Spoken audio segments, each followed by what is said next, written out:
벌써 오늘 마지막 주일이 됐습니다. 시작한 지 엊그제 같은데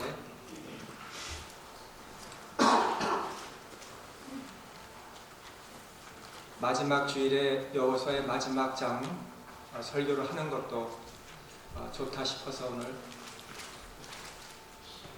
마지막 이 여호수아 24장으로 말씀을 다루려고 합니다.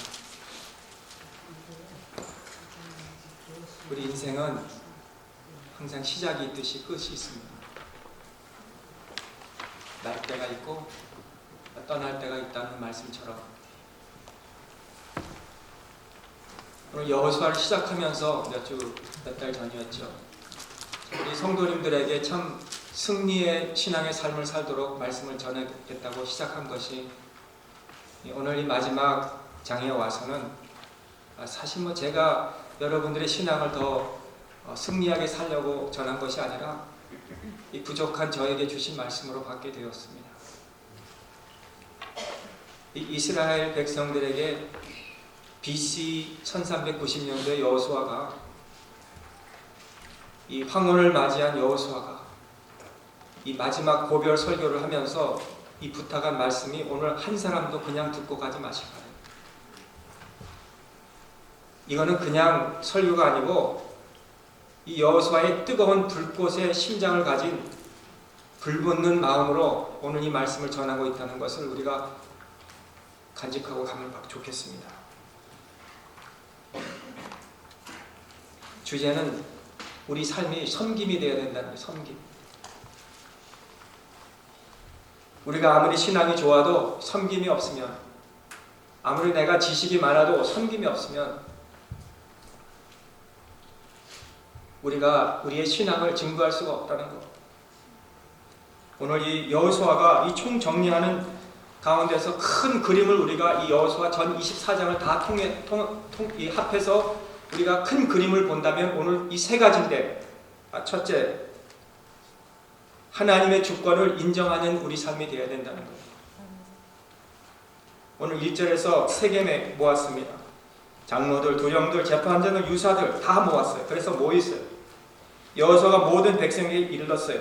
이스라엘 하나님 여호와의 말씀에 옛적의 너희 조상들 곧 아브라함의 아비 나홀의 아비 데라가 강 저편에 거하여 다른 신들을 섬길 때를 언급하고, 그 다음에는 하나님께서 그런 백성들에게, 그런 이스라엘 조상들에게 하나님이 행하신 것을 3절부터 17절, 13절까지 하나님이 이렇게 하셨다고 말씀하시면서 거기에 1인칭 대명사가 나오는데 I did 내가 하나님이 말씀하시기를 내가 했다고 무려 17번이나 반복해서 말씀하고 있는 거예요.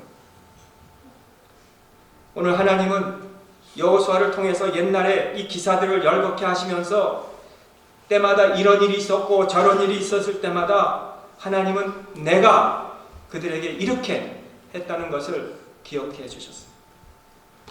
3절에 보니까 내가 너희 조상 아브라함을 강 저편에서 이끌어내어 가나안으로 인도하여 온 땅을 두루 행하게 하고 그 씨를 번성케 하려고 그에게 이삭을 주었고 이삭에게는 야곱과 에서를 주었으며 에서에게는 세일산으로 소유를 주었으나 야곱과 그 자손들은 애굽으로 내려갔으므로 내가 모세와 아론을 보내었고 또 애굽에 재앙을 내렸나니 곧 내가 그 가운데 행한 것과 같고 그 후에 너희를 인도하여 내었었느라 내가 너희 열조를 애굽에서 인도하여 내어 바다에 이르게 한즉 애굽 사람이 병과 마병을 거느리고 너희 열조를 홍해까지 따르므로 너희 열조가 나 여호와께 부르짖기로 내가 너희와 애굽 사람 사이에 흑암을 두고 바다를 이끌어 그들을 엎었으나니 내가 애굽에서 행할 일을 너희가 목도하였으며 또 너희가 여러 날을 광야에 거하였다. 이렇게 말씀해요.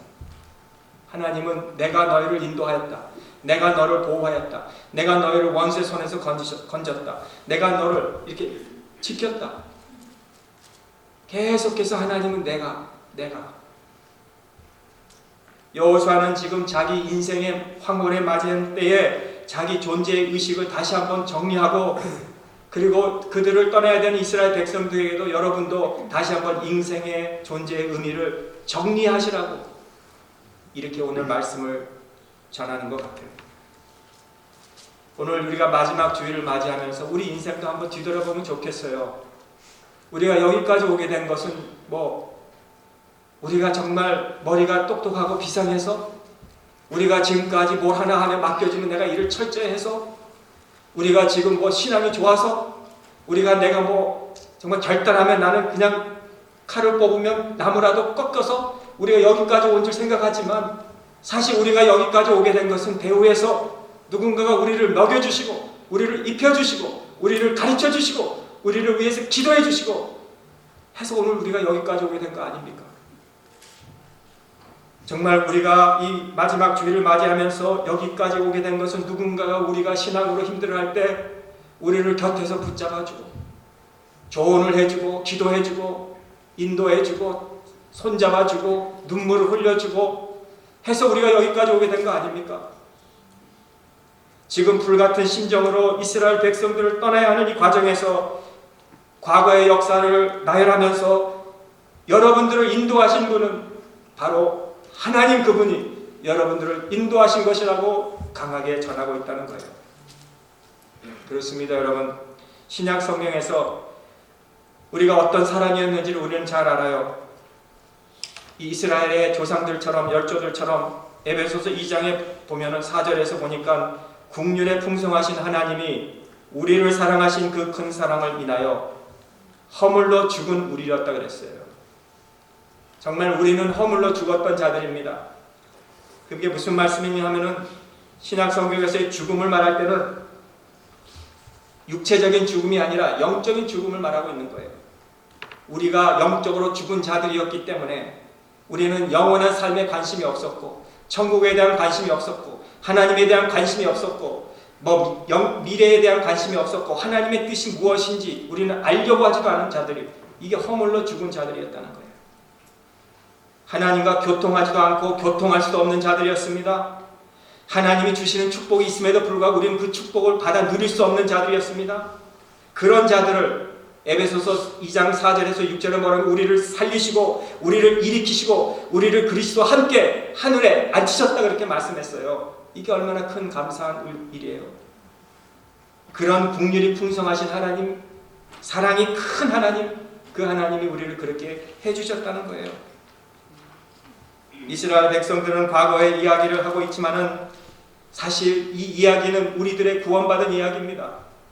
우리가 그렇게 죽은 자들이었는데 하나님이 그의 아들 예수 그리스도를 이 땅에 보내주시고, 하나님이 우리의 죄와 허물을 우리가 해결할 수 없기 때문에 우리 예수님의 십자가에서 흘리신 그 붉은 보혈의 피로 인해서 저와 여러분들의 죄를 다 씻어주심으로 인해서, 주님이 또 부활하심으로 인해서 우리 원수를 이기심으로 인해서 믿는 우리도 원수와 사탄에서 이기게 하신, 그래서 한 걸음 한 걸음 지금까지 인도해 주셔서 여기까지 오게 된 것을 말씀해 주고 있는 거예요.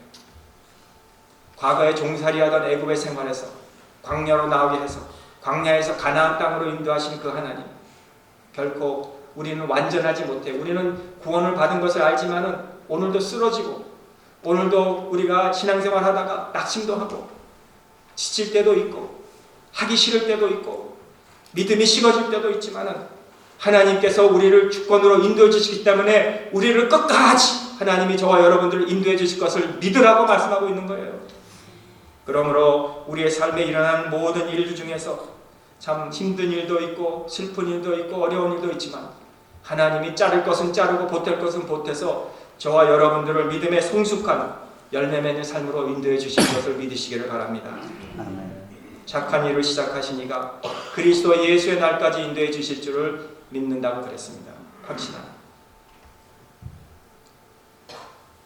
사랑하는 성도 여러분, 오늘 하나님의 이 주권을 우리가 다 믿고 한 해를 잘 마무리한 것 같이 새해에도 믿음으로 잘 나갈 수 있기를 간절히 축복합니다. 두 번째는 섬길 자를 택해야 돼요. 15절에 보니까 오늘 본문에는 하나님의 주권으로 모든 것을 하는데 우리는 허물로 죽었기 때문에, 여호수아도 그러죠. 너희들은 하나님, 거룩하신 하나님 앞에서 선택도 제대로 못하고 바르게도 못 산다, 그렇게 말해요. 이게 참 모순이죠. 우리가 그렇게 생각할 수 있지 않습니까? 하나님이 모든 것을 알아서 다 주관하시고 다스리면 우리가 할 게 뭐가 있습니까? 다 하나님께 그냥 알아서 하라 그러지. 그렇게 말할 때가 얼마나 많아요, 우리가. 아니, 하나님이 하나님 원하신 대로 하나님의 뜻대로 다 행하신다면 내가 뭘 할 게 있습니까? 우리가 예수님을 믿는다고 하지만 얼마나 우리가 기쁜 마음으로 예수님을 믿어요. 얼마나 많은 때 우리가 하나님께 약속하고 서약도 하기도 하지만은 얼마나 많은 때 우리가 금방 잊어버려요. 우리가 하나님의 주권을 알면서도 우리가 매일매일 삶에서 그의 주권을 경험하지 못하고 살 때가 얼마나 많아요. 우리가 은혜를 받고 신앙의 절정에 올라갔음에도 불구하고 말 한마디에 우리 상처를 받고 우리 신앙을 물붓듯이 다 쏟아부을 때가 얼마나 많아요. 우리가 은혜를 받고 참 그렇습니다. 복음으로 증인이 되겠습니다 해서 땅끝까지 내가 선교사님이 되겠다고 그런 마음으로 살다가도 누군가가 내 감정을 건드려 하면서 그 뜨거운 은혜 받은 것을 다 우리가 잃어버릴 때가 얼마나 많아요. 이 한두 번이 아니죠, 사실. 분명한 것은 우리가 주님과 연합한 삶을 산다 하여도 교통하지 않을 수 있고 우리가 영생을 소유했다고 우리가 말할 수 있지만은 영생의 풍성함 속에서 살지 못할 수도 있고 죄의 용서를 받았다고 하여도 우리는 죄 앞에서 힘없이 쓰러질 수도 있고 의롭다 일컬음을 받았다 하여도 우리는 성화의 삶을 살지 못할 때가 있다는 거예요. 그러므로 우리 믿는 자의 고백은 고백에서 끝나면 안 돼요. 체험해야 돼요. 체험. 우리 신앙생활은 고백이 아닙니다. 아는 것에서 끝나는 게 아닙니다. 우리는 체험을 함께 일치를 가져야 돼. 일치. 여러분 성경 말씀을 헬라어로는 로고스라 그러죠. 로고스. 근데 그 말씀이 나의 말씀이 되는 것은 레마가 될 때 레마라 그래요. 헬라어로. 하나님의 말씀은 누구에게나 다 주어진 거예요. 그러나 그 말씀을 내가 아멘, 내가 나의 말씀으로 받을 때 레마가 돼서 그 말씀이 나에게 역사하게 되는 거예요. 고백이 아닙니다. 근데 고백으로 만족하는 신앙생활 하는 사람들이 많아요. 예외로 많습니다. 우리가 예수 그리스도를 믿음으로 영생을 얻는다고 하지만 우리 풍성한 삶을 못 살 수도 있어요. 마치 내가 숨쉬고 살 수 있는 생명을 가질 수 있지만 건강하지 않게 살 수도 있어요. 우리가 움직일 수 있고 뭐 일하는 것 같지만 생산적으로 일하지 않을 수도 있어요. 우리가 전쟁하고 싸울 수 있지만 실패할 수도 있어요. 우리가 뭘 섬길 수 있지만 효과 없이 섬길 수도 있는 거예요. 영생, 믿음은, 신앙은 우리가 누려야 돼요. 누려야 돼요. 누려야 돼요. 신앙은 누리는 겁니다. 신앙은 이야기하는 거 아닙니다. 신앙은 내가 아는 지식을 가지고 남들에게 이야기하는 게 신앙이 아니라 신앙은 내가 체험해야 되는 거예요. 경험해야 되는 거예요. 그래야 확신이 생기는 거예요. 내가 경험을 해야 되는 거예요. 경험을 하세요. 경험. 예수님이 십자가에서 행하신 놀라운 일을 말하는 것으로 끝나지 말고 성령님의 역사심 속에서 오늘 그 사건이, 십자가의 사건이 오늘 나에게도 효과가 있다는 것을 우리가 체험해야 되는 거예요. 체험해야 돼요. 그래야 우리 마음이 뜨겁고 그리고 우리 마음이 섬길 수가 있게 되는 거예요. 엑세트라 신앙인이 되지 마세요. 엑세트라, ETC, 이스터 교인, 땡스기빙 교인, 크리스마스 교인 되지 마세요. 그때만 우리 교회에 나오고 안 나오는 사람 되지 말고 매일매일 우리 삶 속에서 진정한 트루 크리스찬이 돼야 되는 거예요. 그걸 체험해야 되는 거예요. 체험. 증인이 돼야 돼. 보여줘야 돼요. 여러분의 신앙을. 오늘 책에 보니까 오늘 교회의 큰 문제는 half 크리스찬이라는 거죠. 컨페싱한 크리스찬이라는 거예요. 컨페스만 하는 거예요. 그런데 문제는, 더 큰 문제는 그렇게 신앙생활 함에도 불구하고 아무 문제가 없이 지나간다는 게, 그게 문제라는 거예요. 사실 고백만 해도 감사하죠. 고백 못하는 사람도 많은데. 나 예수님 믿습니다. 이렇게 얼마나 고마워요. 그렇죠? 근데 그것만 해서 그냥 끝나는 거예요. 그냥. 누가복음 14장 보면은 예수님이 허다한 무리를 보셨다고 그러는데 그 무리에 대해서 뭐라고 말씀하시면 물은 내게 오는 자는 자기 부모와 처자와 형제와 자매와 및 자기 목숨까지 미워하지 아니하면 능히 나의 제자가 될 수 없다 그렇게 말씀했습니다. 예수님께서 별로 이렇게 세신자들을 사랑하지 않으신 것 같아요. 허다한 무리가 따라오면은 아유 그래 날 따라오니 피곤하겠구나 앉아 쉬면서 말씀을 들으라 하지 않고 나를 따라오려면 형제와 부모와 다 처자식을 미워해야 된다. 네 생명까지도 미워해야 된다. 그렇게 말씀하시는 어떤 학자들은 그래요. 예수님이 너무 좀 강하게 말씀하신 게 아니냐. 그래 예수님이 그 무리들에게 하신 말씀이 아니고 그 특별한 그 제자들이나 또 요즘 말로 말하면 신학교에 가서 목회자가 되는 사람들에게만 하신 말씀이다. 또 그렇게 위로하는 사람들이 있어요. 근데 좀 더 나가보면 누구든지 If anyone wanna follow me 누구든지 나를 따르려면 말을 보면은 그거는 제자들에게만 한 말씀이 아니고 뭐 교육자에게만 하신 말씀이 아니라 선교사님이 하신 말씀이 아니라 모든 무리에게 하신 말씀이라는 거예요. 물론 주님이 하신 말씀이 부모와 처자식을 미워하고 그러라는 말씀은 아니지만 그만큼 우리가 주님을 따르기 위해서는 대가가 있어야 해요. 대가가. 우리가 주님을 따르는 것은 그저 고백으로 되는 게 아니라 뭔가 내가 대가를 치를 수 있는 그런 각오가 있어야 된다는 거예요. 하시면서 너희 중에 누가 망대를 세우고자 할진대 자기가 가진 것을 중공하기까지의 족할런지 먼저 앉아 그 비용을 예산하지 아니하겠느냐. 그렇지 아니하여 그 기초만 쌓고 능히 이루지 못하면 보는 자가 다 비웃어 가로되 이 사람이 역사를 시작하고 능히 이루지 못하였다 하리라. 그 말씀을 이어서 말씀했어요. 주님이 부모와 처자를 버리고 생명까지 버리우라는 것, 망대를 세우기 위해서는 먼저 앉아서 그 비용이 얼마 들는지 다 계산하고 말씀하신 것은 우리가 주님을 따르려고 그 가입한 것이 어떤 대가가 있다는 것을 다시 한번 생각해 하는 거예요.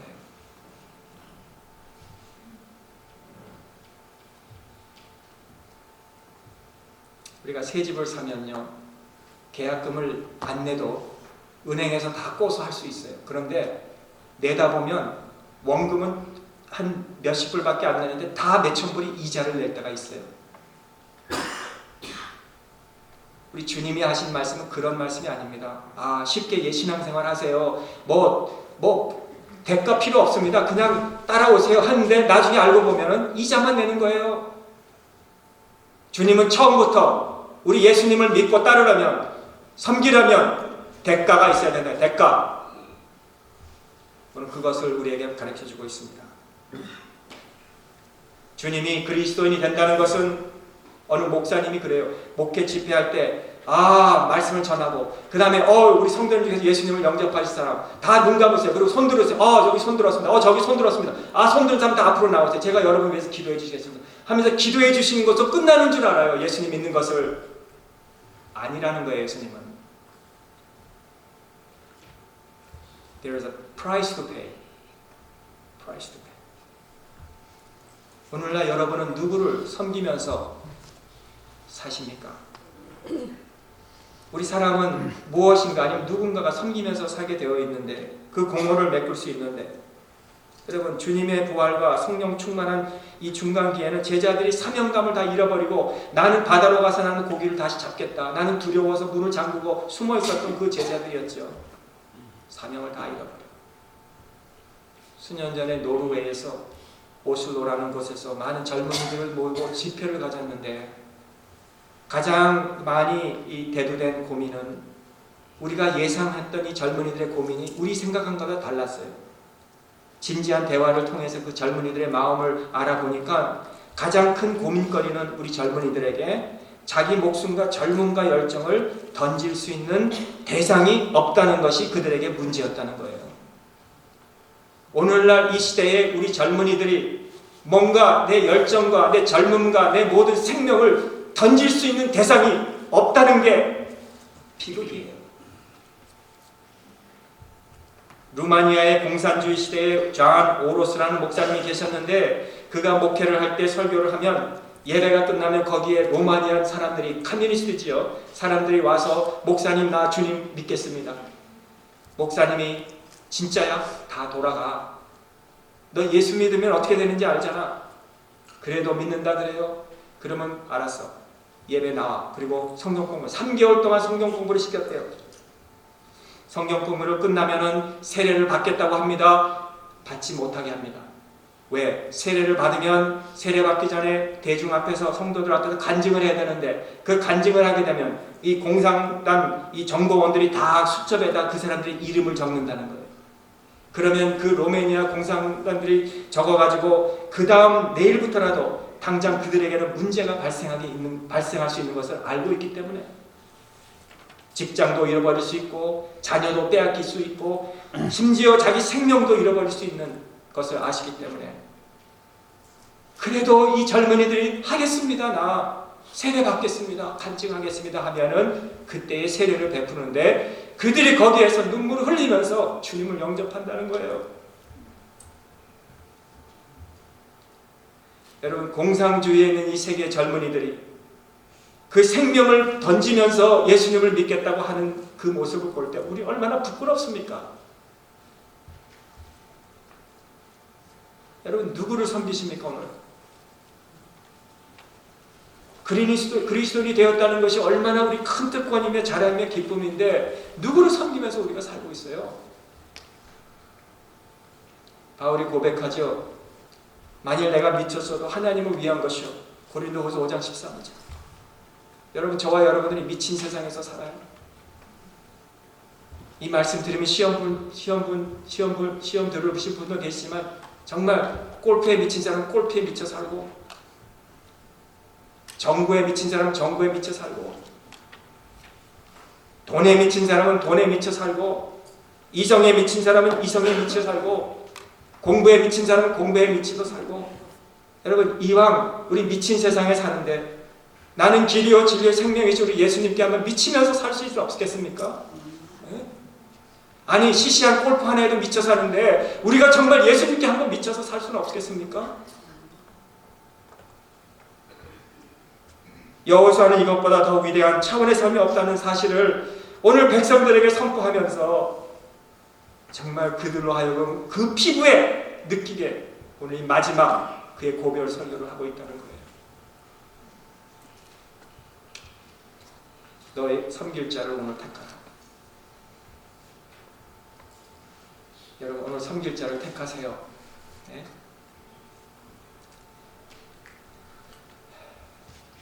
마지막입니다. 24절 한번 보겠습니다.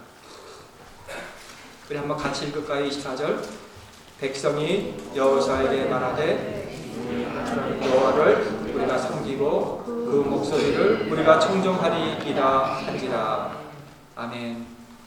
우리 백성들이 거기서 결단을 해요. 이 마지막은 바꾼 거예요. 자기의 삶 중심에서 이젠 주님 중심으로 바꾼 거예요. 이스라엘 백성들이 지금까지는 열조의 우상들이나 이 땅에 자기가 섬기던 것을 살았는데 오늘 이 마지막 불같은 심장으로 전하는 이 메시지를 듣고 그의 인생을 이제는 주어를 바꾼 거예요. 이제 나에서 크라이스트로. 그게 크리스찬입니다. 여러분 이름만 대면 아시는 D.L. 무디 목사님 아시죠? D.L. 무디 목사님이 얼마나 이 부흥 집회할 때 많은 영혼들이 돌아왔을까요?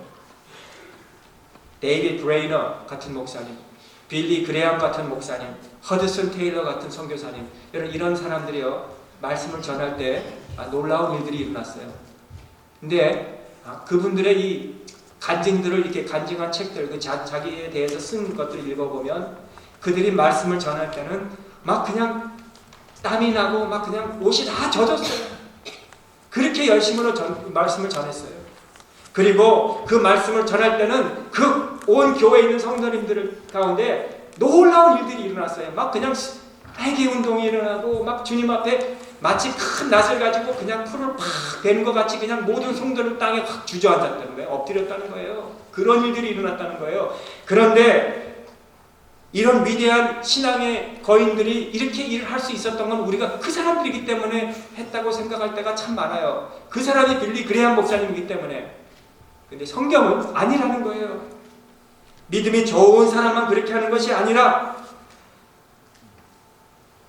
하나님께 순종하는 사람들에게 일어난다는 거예요. 우리가 하나님께 말씀을 청종하겠다는 사람. 하나님은 편애가 없으세요. 빌리 그레이엄 목사님에만 그런 은사가 주는 게 아니라 오늘 저와 여러분에게도 하나님의 말씀을 청종하고 순종하는 자에게 이런 은혜를 주신다 이거예요. 그걸 우리가 믿어야 되는 거예요. 그럴 때 하나님이 우리 인생을 바꾸어 주셔서 우리 삶 속에서 내가 하는 게 아니라 하나님이 우리 삶을 통해서 성령으로 역사하신다는 거예요. 그걸 우리가 체험하자는 겁니다. 여호수아 23장에는 그러면 이제 너희 중에 있는 이방신들을 제하여 버리고 너희 마음을 이스라엘 하나님 여호와께로 향하라 그랬어요. 우리가 망설이면서 신앙생활할 때가 많아요. 우리가 나쁜 벌을 아직도 가지고 내가 신앙생활할 때가 많아요. 우리가 입술에 자갈을 물리지 않고 그 날카로운 말을 내뱉을 때가 많아요. 우리가 훈련되지 않은 헌금을 하나님 앞에 드릴 때가 많아요. 차가운 마음으로 기도하지 않을 때가 많아요. 그런데 예수님을 만나고 나면 그게 다 변하는 거예요. 어떻게 만나요? 하나님 말씀에 순종할 때. 그렇다고 우리 완전한 건 아니에요. 순종한다고 완전한 건 아니에요. 그러나 과정이에요. 과정. 아직도 우리는 만들어지고 있는 거예요. 때로는 쓰러질 수도 있어요. 때로는 시험에 넘어질 때도 있어요. 낙심할 때도 있어요. 그러나 그거는 하나의 이어지는 과정이라는 거예요. 우리가 그렇게 쓰러지면 다시 일어나면 우리는 더 강해지게 되는 거예요. 쓰러져도 일어나면 그 다음에는 더 큰 것에도 안 넘어지고 그 다음에 또 쓰러지고 일어나면 그 다음엔 더 큰 시험이 와도 안 넘어지는 거예요. 그렇게 해서 이어지는 과정에 있다는 거예요. 어떻게? 순종할 때, 하나님 말씀을 청종할 때, 바뀔 때. 언제까지 내 말 듣고 살겠어요? 내가 막 옳지 않은데. 언제까지 내가 하고 싶은 그 나쁜 버릇을 못 고쳐요? 맡길 때, 청종할 때. 그러므로 오늘 이 과정에서 우리 하나님 앞에 점점 나가기 위해서 우리 평강의 모든 우리 성도님들이 우리 이 자리에 참석한 사랑하는 주에서 오늘 정말 뭐 캐나다에서도 오시고 뭐 한국에서도 오시고 정말 많이 오셨어. 뭐 저 샌프란시스코도 오시고 우리 모두가 하나님의 말씀에 청종해야 돼. 청종해야 우리 주어가 바뀌어요. 내가 아니에요. 교회는 내가 아닙니다. 하나님이 되어야 되고 주님이 되어야 돼요. 우리 가정에서 내가 주인이 아니고 주님이 이 가정의 주인이시고 우리 사업도 내가 사장이 아니고 주인이 사장이 나는 종업원이고 이 교회도 우리가 주인이 아니고 주님이 머리시고 우리는 몸이고 이렇게 될 때 순종할 때 하나님의 놀라운 부흥의 역사가 일어나게 될 줄을 믿습니다. 아멘. 실로가 어디였습니까? 이스라엘 백성들이 길갈이 어디였습니까? 이스라엘 백성들이 여리고를 건너서 하나님께 찬송한 기념. 실로는 어디였습니까? 회막을 세우고 하나님 앞에 예배했던 장소. 오늘 이 세겜은 어디입니까? 이 세겜은 그리시산과 에발산 중간에 놓인 골짜기에서 여호수아는 백성들에게 하나님 섬기세요. 하나님 섬기세요. 여러분 하나님 섬기세요. 그저 겉으로 그냥 섬기지 마시고 정말 마음에 뜨거워 하나님의 말씀에 청종하고 우리가 모두가 섬길 때 하나님이 여러분과 여러분의 사업과 여러분의 가정과 여러분의 모든 계획을 축복해 주실 줄 믿습니다. 우리 기도하겠습니다. 하나님 오늘 여호수아를 마치면서 오늘 이 마지막 주일을 맞이하면서 우리 모두가 결단을 하기를 소원합니다. 신앙의 결단. 우리가 아는 것으로 우리가 고백으로 신앙생활하면 얼마나 많은 때 우리 하기 싫고 얼마나 많은 때 우리가 지치고 얼마나 많을 때 우리 한 말 때문에 상처받고 얼마나 많을 때 우리가 피곤한 신앙생활을 합니까? 그러나 하나님 이제는 우리가 이 승리의 결단을 하기 위해서 오늘 하나님의 말씀을 청종하고 하나님을 뜨거운 마음으로 섬기겠다고 다짐하는 우리에게 하나님 신앙의 정상에 오르는 이 과정에서 날마다 우리가 승리하며 살게 될 줄을 믿습니다. 우리 평강, 우리 모든 권속들과 오늘 이 자리에 예배드리는 우리 모든 하나님 사랑하는 우리 백성들에게 하나님의 이런 축복의 길을 걷게 하여 주시옵소서. 예수님의 이름으로 감사하며 기도합나이다. 아멘.